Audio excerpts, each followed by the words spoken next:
कल्याण बागचौरको बाटो आजभोलिको है एकत्र झ्याउ लाग्ने त मैले यति हालिदिएको छु कि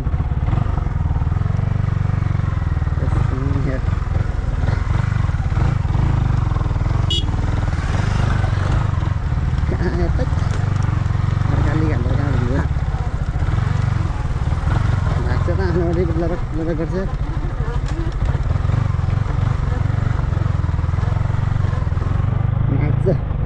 बर्खामा के भने